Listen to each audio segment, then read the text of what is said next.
Olá, meus caros Sherlocks, tudo bem com vocês? Hoje vou falar sobre um caso que permanece sem solução ainda hoje, que é o caso da Madeleine McCann. Acredito eu que seja o caso de desaparecimento mais famoso mundialmente e é muito difícil que alguma pessoa não tenha pelo menos ouvido falar sobre ele.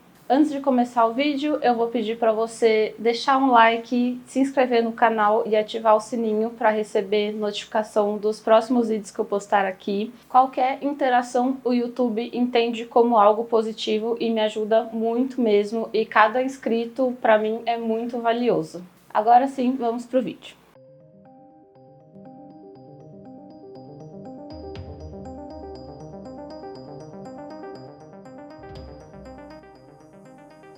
Os pais da Madeleine nasceram em 1968, os dois, na Inglaterra. Eles são formados em medicina e se conheceram em 1993 e se casaram 5 anos depois, em 1998. Eles tentaram por muito tempo engravidar e, não conseguindo, eles acabaram realizando fertilização in vitro. E assim nasceu a Madeleine Beth McCann no dia 12 de maio de 2003. 2 anos depois nasceram os irmãos gêmeos dela, Sean e Amelie McCann. A Maddie foi descrita pelos pais dela como uma menina muito amorosa, uma irmã mais velha, muito companheira, carinhosa, amorosa com os irmãos, uma menina alegre, extrovertida e muito aventureira e brincalhona. Em maio de 2007, a família resolveu visitar Portugal, Algarve, junto com alguns amigos que também tinham alguns filhos, e eles se hospedaram num resort chamado Ocean Club. Foram 9 adultos e 8 crianças no total, e a Maddie e a sua família ficaram em um apartamento bem do lado da rua. Esse resort tem praticamente tudo, tem quadras, tem piscina, tem clube para as crianças, tem serviço de babás. E no dia 3 de maio eles iam jantar num restaurante que tem ali no resort mesmo, restaurante Tapas. No dia que eles chegaram, uma amiga da Kate conversou com ela e falou que ela tinha conseguido reservar o horário das 8h30 nesse restaurante durante todo o período que eles iam ficar ali, e a Kate ficou muito agradecida por isso. Aparentemente eles iam jantar com as crianças tudo normal, mas no dia 3 de maio eles iam jantar somente os adultos e as crianças iam ficar nos seus devidos apartamentos. E nenhum deles resolveu contratar o serviço de babá do resort, e eles resolveram que iam fazer um esquema ali para os adultos irem verificar os seus filhos. No depoimento, isso ficou um pouco confuso, cada um falava um horário, mas como cada um ia verificar os seus próprios filhos, pode ser que cada um determinou um horário, um período de tempo para ir verificar as crianças. Então a Kate falou que ela e o Jerry iam a cada 20 minutos e alguns outros iam a cada 30, a cada 1 hora. Às 9h05, o Jerry se levantou e foi verificar as crianças pela primeira vez. Ele entrou no apartamento pela parte de fora. O apartamento, como eu falei, fica bem do lado da rua, inclusive a janela fica para a rua, e tem uma porta como se fosse do quintal, e ele entrou por essa porta que estava destrancada. Entrou no apartamento, entrou no quarto das crianças e estavam os 3 dormindo. Quando foi 9h25, a Kate ia se levantar para ver os filhos dela, e um amigo que estava com eles ia também verificar os filhos dele, e ele se ofereceu para passar lá e dar uma olhada nos filhos dos McCann. Então ele foi, só que quando ele chegou, ele viu que a porta estava um pouco aberta o Jerry tinha fechado a porta e a luz estava um pouco acesa, mas ele achou que tivesse ficado daquele jeito e não chegou a entrar no quarto. Ele ouviu um barulho ali, achou que fosse os gêmeos se mexendo talvez, e voltou e falou que estava tudo certo. Antes do jantar, a Kate falou que as crianças estavam muito cansadas, elas tinham passado a tarde brincando no clube das crianças lá do resort, e todos eles estavam muito cansados, a Madeleine em particular, então eles também nem jantaram e foram dormir direto. E da onde eles estavam, a distância do apartamento pro restaurante é de 55 metros. E dá para ver um pouco do apartamento da mesa em que eles estavam posicionados. Eles tinham reservado aquela mesa justamente para isso. Então dava para ver um pouco do apartamento. Às 10 horas, a Kate se levantou para ir verificar os filhos. Ela fez o mesmo trajeto, entrou pela porta de fora, entrou no apartamento e aí ela percebeu que a porta estava muito aberta e estava batendo um vento e tinha uma luz muito clara. Não era o jeito que ela tinha deixado um pouquinho mais escuro para as crianças não acordarem. E aí o vento bateu a porta, ela se assustou, abriu a porta e viu que a Madeleine não estava lá e a janela estava aberta. Os gêmeos estavam lá, mas a Mad não. Na hora, ela já ficou apavorada e imediatamente pensou que alguém tinha levado a filha dela embora, porque a janela estava aberta e a Mad não estava lá. E aí ela saiu correndo, gritando, falando que alguém tinha levado a Madeleine, correu pro restaurante e aí todo mundo ficou preocupado, todo mundo levantou e com essa gritaria, o pessoal que estava ali ao redor ficou preocupado também e todo mundo, no mesmo instante, já começou a ajudar a procurar. E como é um resort familiar, muitas famílias vão para lá e é na Praia da Luz. É um lugar que muitos turistas vão, a galera ali da Europa, porque as praias na Europa são muito frias e na Praia da Luz dá para eles curtirem um pouquinho o verão. Então é comum que muitas famílias vão para lá para passar as férias. E nesse ambiente familiar, eles meio que faziam amizade, então o pessoal se conhecia e o pessoal já entendeu que era a filha dos McCain que tinha sumido. Então todo mundo se reuniu, os funcionários do resort, os hóspedes, os amigos, todo mundo já começou a procurar pela Mad. Alguém chamou a polícia, mas a polícia não chegou, né? Demorou um pouquinho. E aí o Jerry foi até a recepção com mais uma pessoa e ligou para a polícia novamente para relatar o desaparecimento. E aí depois de um tempo a Guarda Nacional chegou, a GNR. O pessoal começou a procurar dentro do resort, fora do resort, na praia também. E depois de passar um tempo, a GNR decidiu chamar a Polícia Civil, que é basicamente o FBI de Portugal. A Polícia Civil chegou e o inspetor responsável na época era o Gonçalo Amaral. Eles perceberam que o apartamento dos McCain estava aberto e tinha muita gente entrando e saindo procurando pela menina. Então a cena do crime já estava toda revirada, então ia ser muito difícil coletar qualquer evidência. E eles começaram a conversar com o pessoal para ver se alguém tinha visto alguma coisa. E uma amiga da Kate, que estava com eles, a Jane Tanner, levantou para ver os filhos dela às 9h15, 10 minutos antes do outro rapaz, o Matt. E ela falou que quando ela estava indo, ela viu um homem atravessando a rua, saindo do lado do complexo de apartamentos, atravessando a rua com uma criança no colo.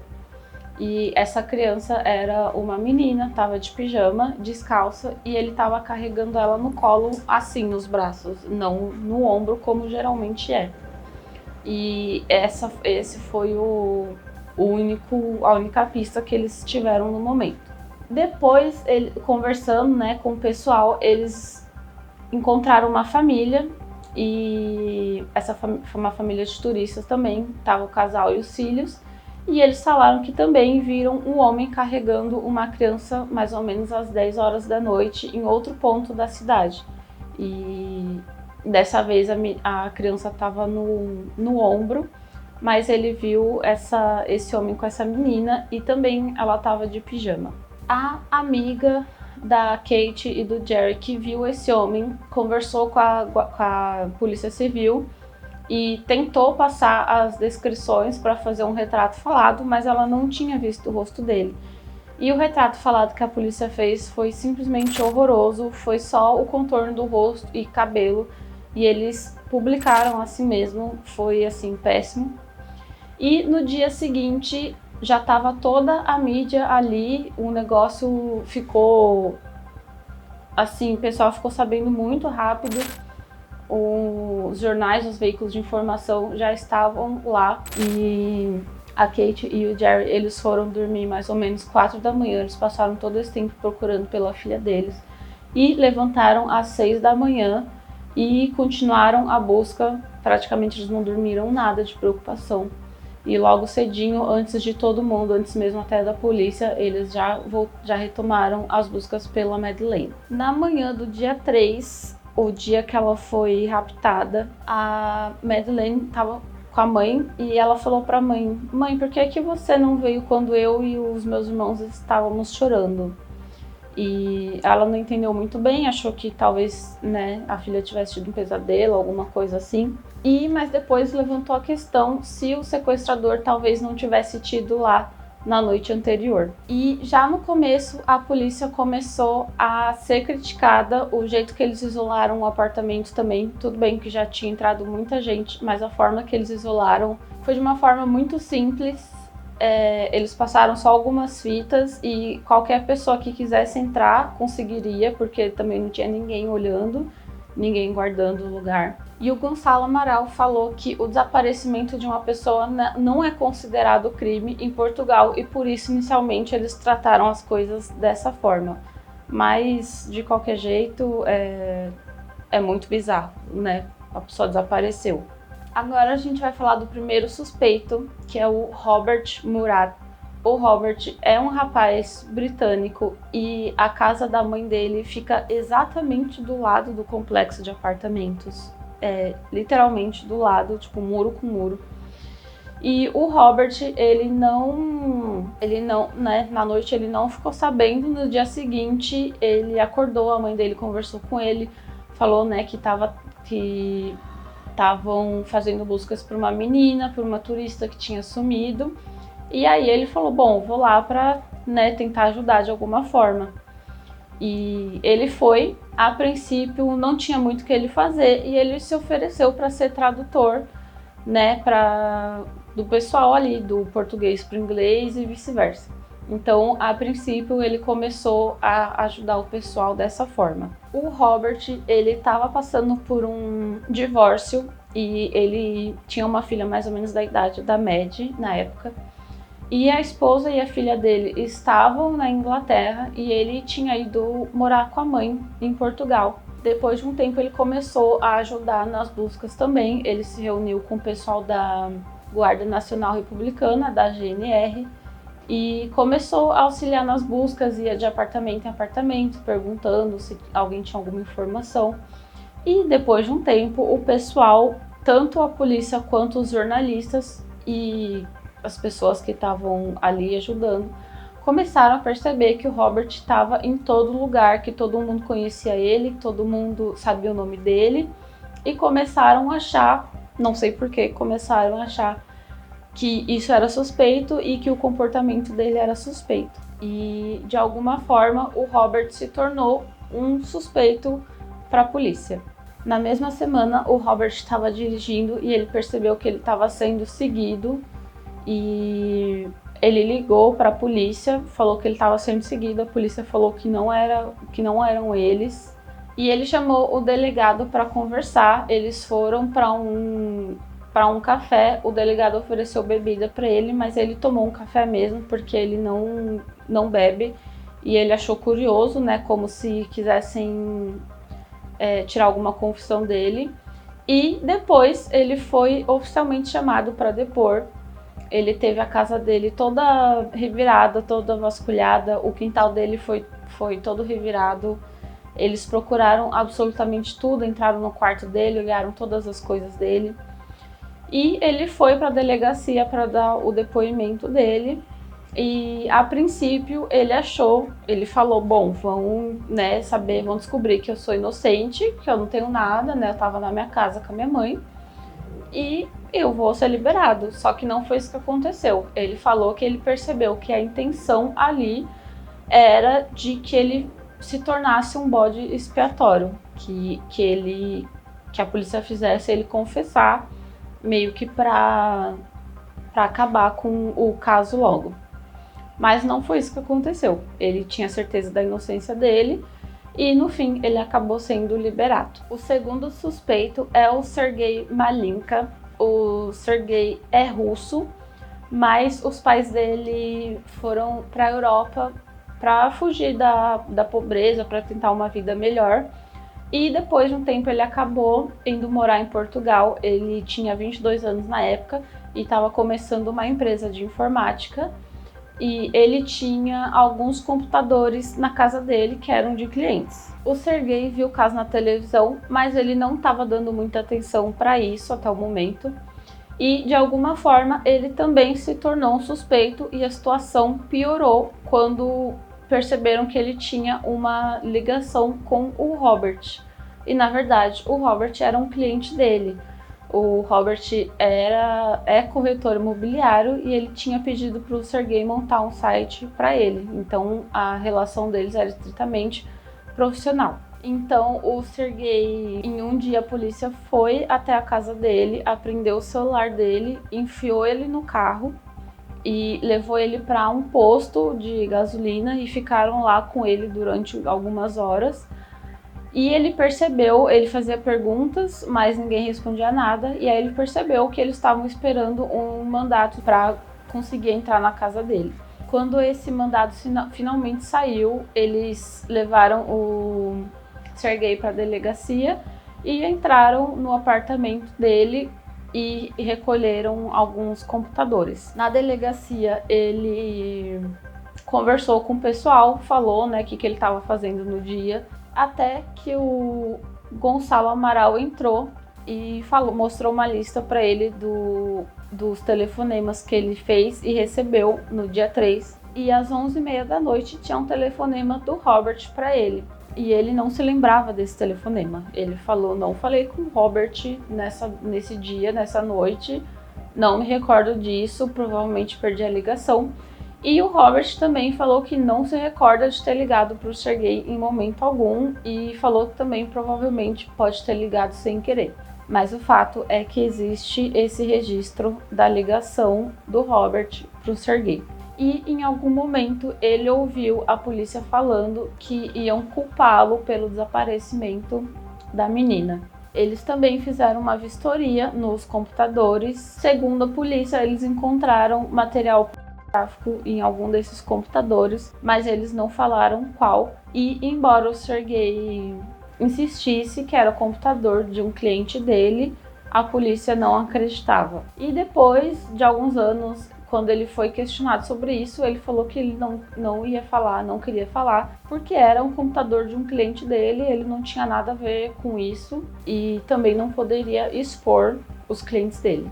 Depois de alguns dias do desaparecimento, um casal em Marrakech viu uma menina com um homem em um posto de gasolina e a menina se parecia muito com a Madeleine. Era loirinha, pequenininha e o cabelo curtinho, na altura dos ombros, igual a Mad. Mas eles não perceberam nada de estranho, a não ser que a menina perguntou quando ela ia poder ver a mãe dela, mas até então não suspeitaram de nada. E eles ainda não estavam sabendo do caso da Madeleine. No dia seguinte, quando eles ligaram a TV e viram, né, os jornais, vários países começaram a falar sobre o desaparecimento. E aí eles viram a menina e o casal se perguntou se não poderia ser ela. E eles se culpam até hoje, porque se eles soubessem do caso, se eles tivessem reparado um pouco mais, eles poderiam descobrir se era a Mad ou não. E com o passar do tempo, a mídia começou a ficar muito em cima deles. Os veículos de informação de todo mundo começaram a falar muito desse caso direto.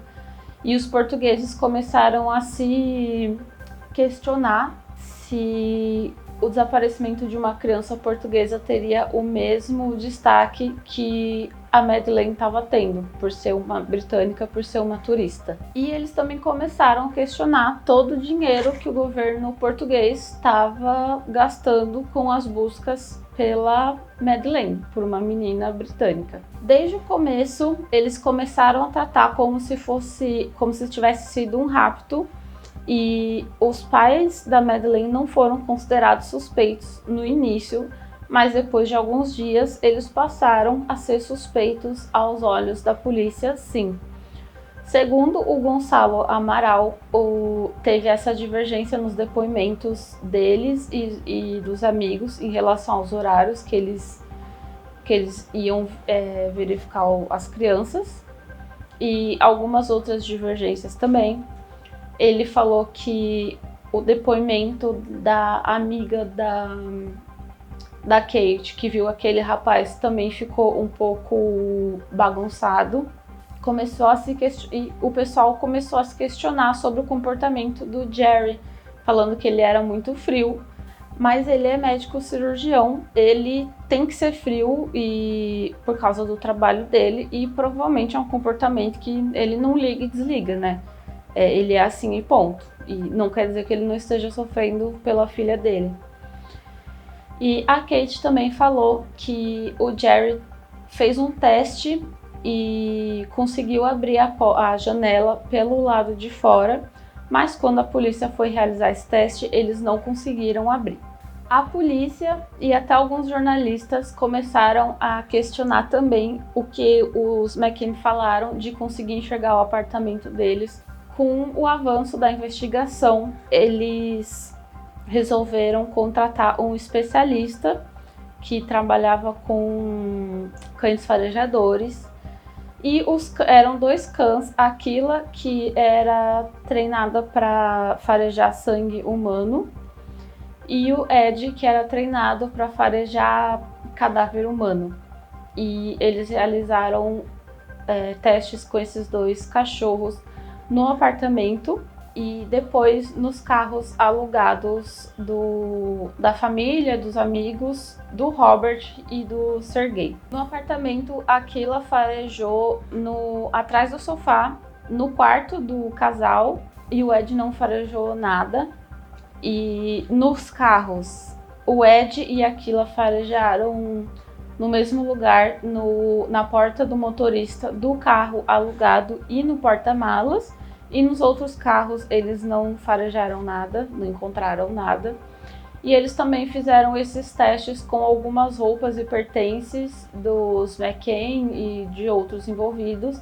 E o Ed farejou, encontrou alguma coisa em algumas roupas da Kate. Todos esses lugares que foram farejados foram recolhidas amostras e enviadas para exames no Reino Unido.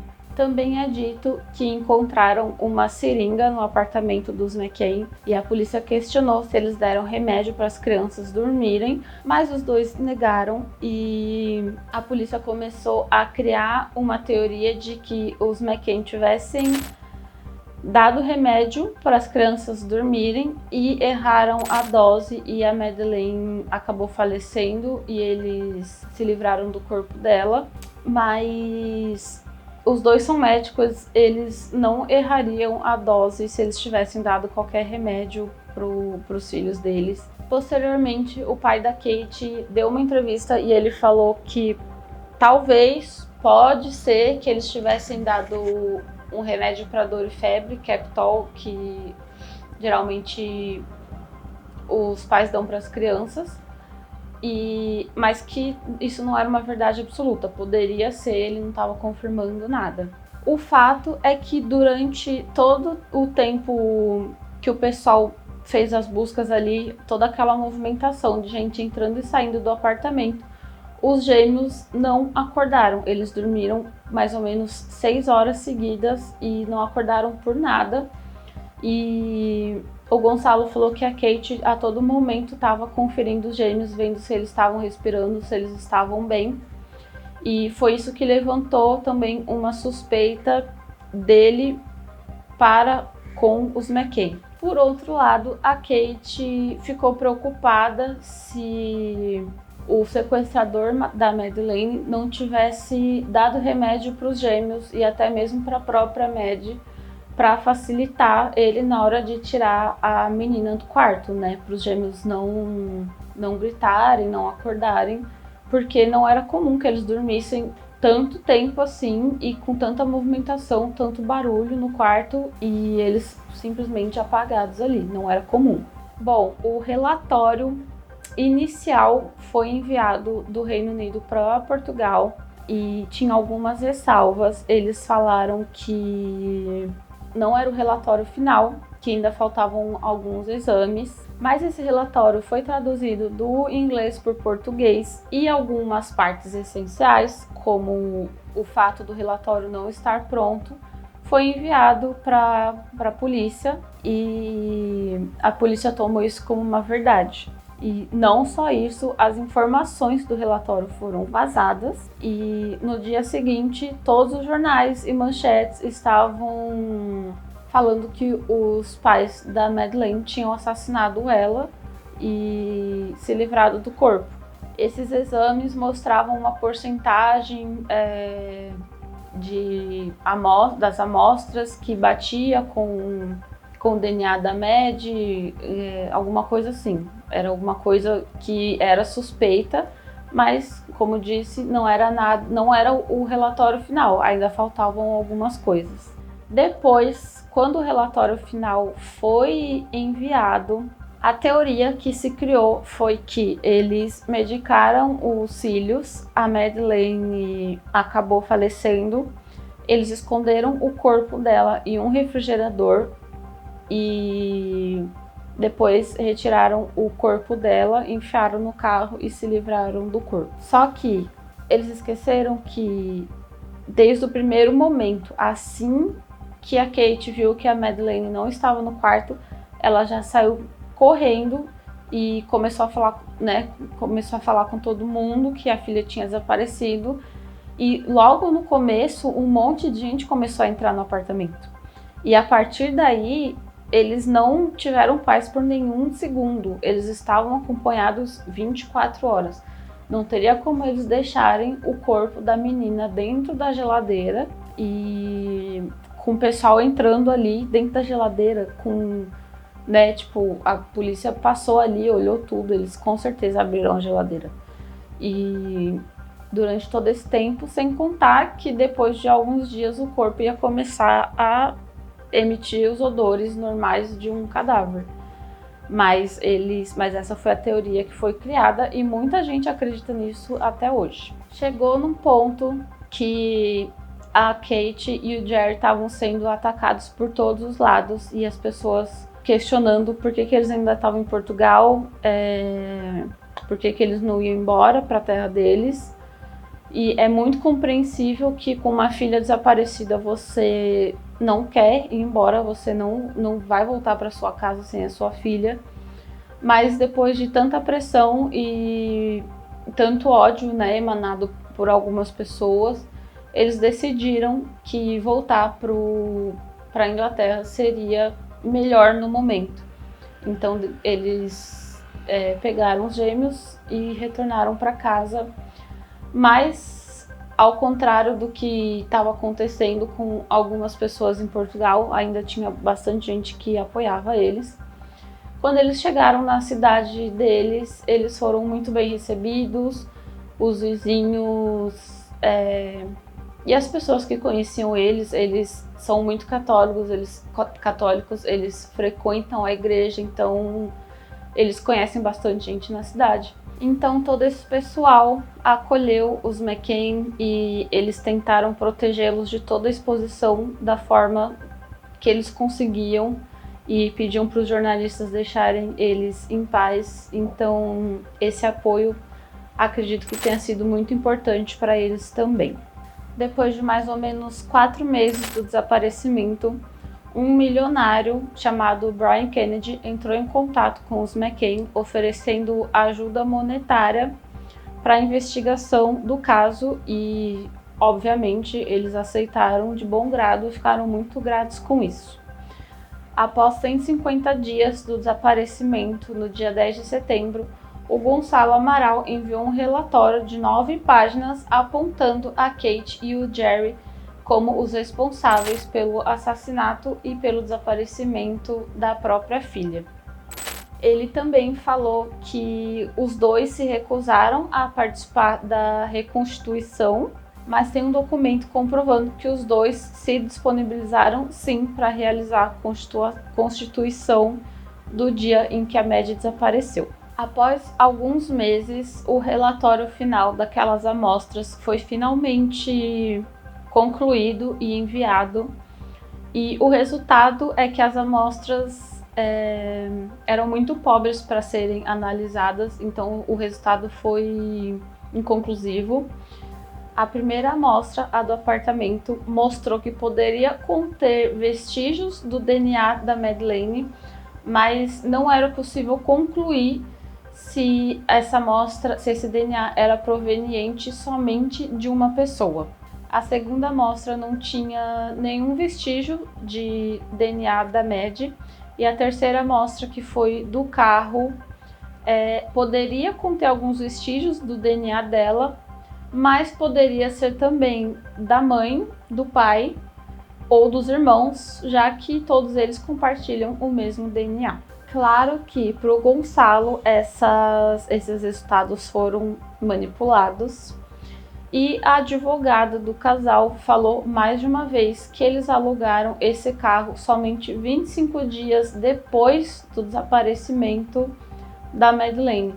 Enquanto eles estavam com ela, eles estavam dentro do resort e eles nem planejavam sair. Como eu falei, o resort tinha tudo, então não tinha por que eles alugarem um carro.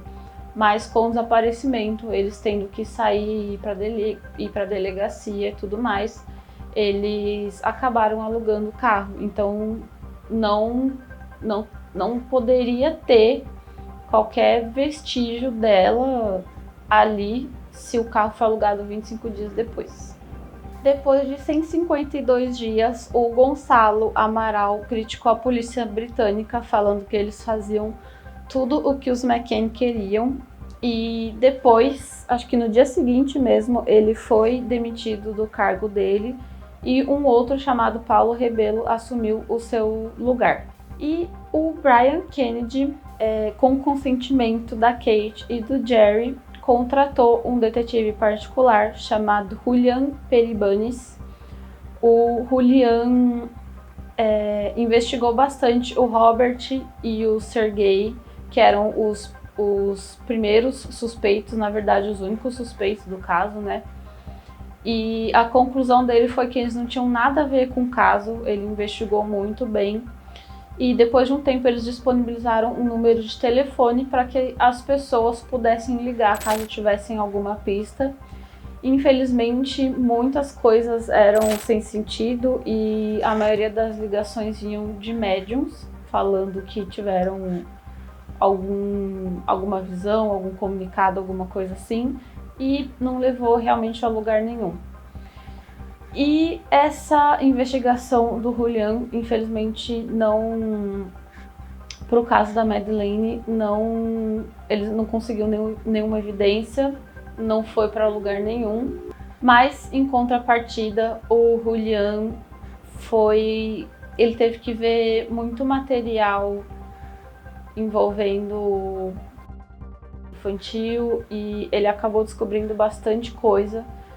E no final ele fez um relatório e entregou para a Polícia Nacional da Espanha e a polícia só finalizou a investigação, conseguiu algumas evidências, algumas provas e no final foi realizada uma operação que eles chamaram de Operação Lolita, onde 13 pessoas foram presas. Então, apesar de tudo, o trabalho dele rendeu alguma coisa boa. Depois de um ano do desaparecimento, a Kate, o Jerry, o Robert e o Sergei deixaram oficialmente de serem suspeitos no caso da Maddie.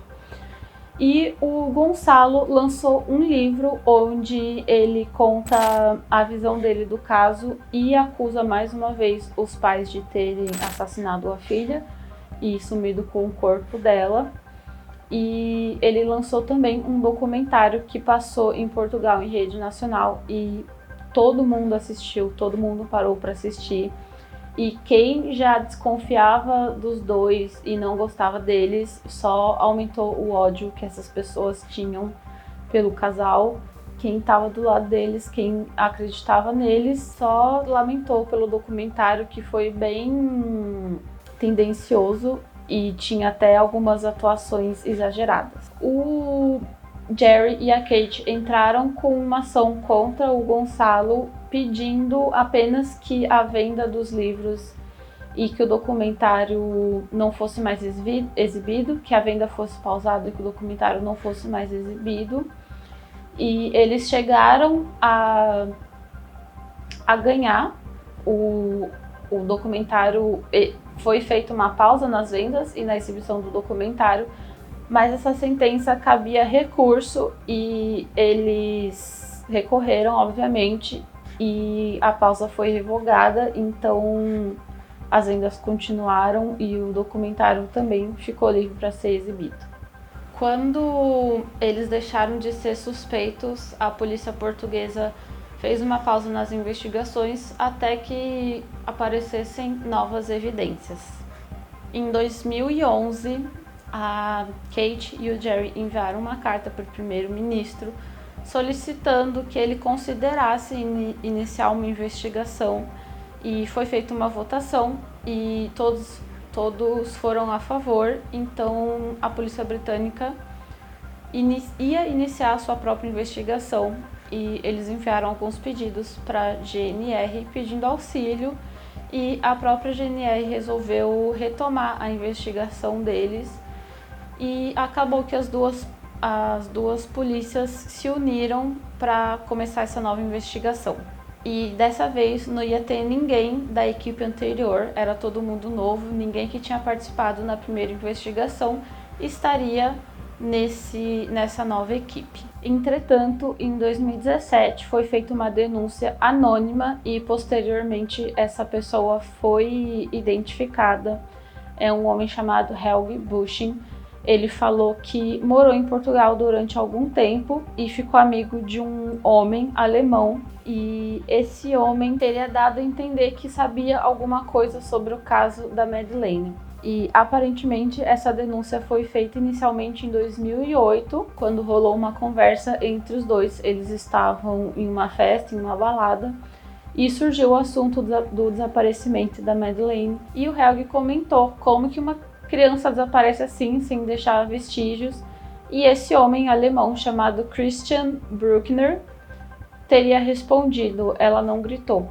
E isso meio que levantou uma suspeita no Helge e ele fez a denúncia, mas a polícia pareceu não se importar muito. Então em 2017 ele refez a denúncia e dessa vez ele foi ouvido. E em 2022 foi quando a polícia alemã se envolveu oficialmente no caso, e a promotoria alemã apresentou o Christian como o principal suspeito no desaparecimento da Madeleine.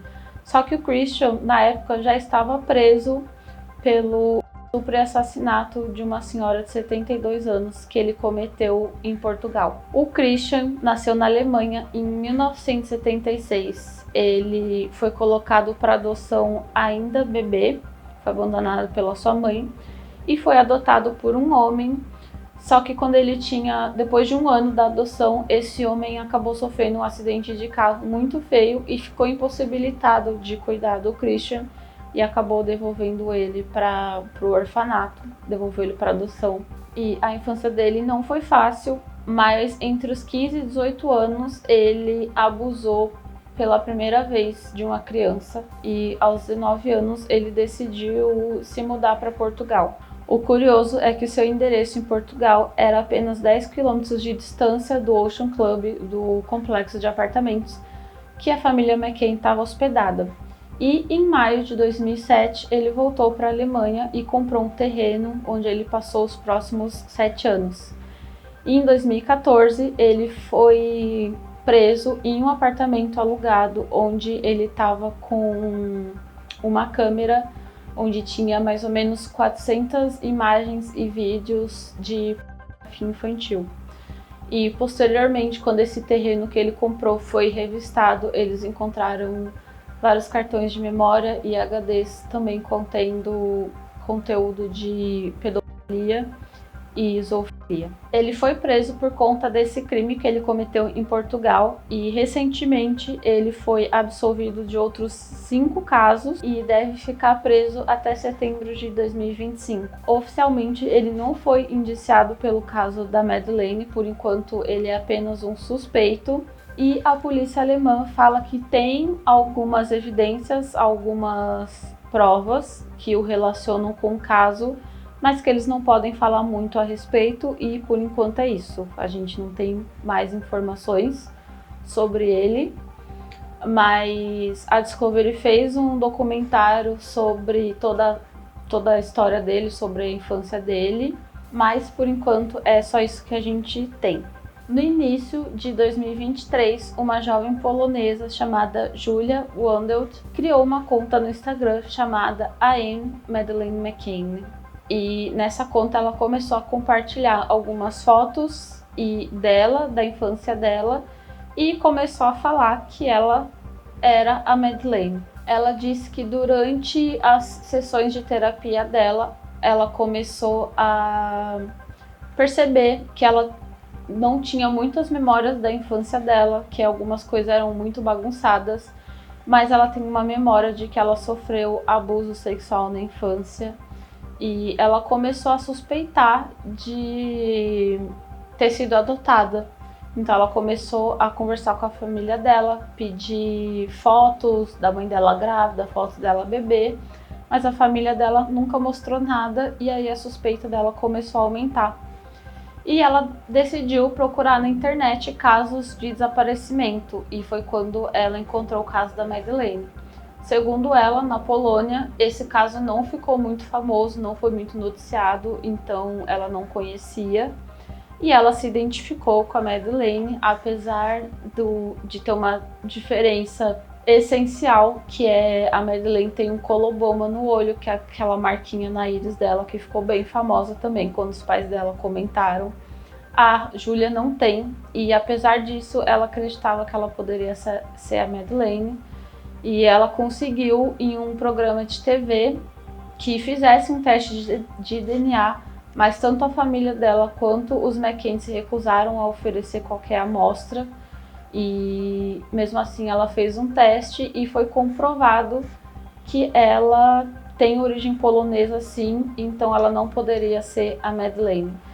Depois de algum tempo, depois de alguns meses, ela falou que ela se arrepende muito de ter falado isso e que ela pensou muito na dor que os pais podem ter sentido. Ela não sabe se eles chegaram a conhecer o caso dela, mas que ela sente muito e chegou a pedir desculpas para eles. Não chegou a conhecê-los pessoalmente, mas pediu desculpas por ela ter falado isso.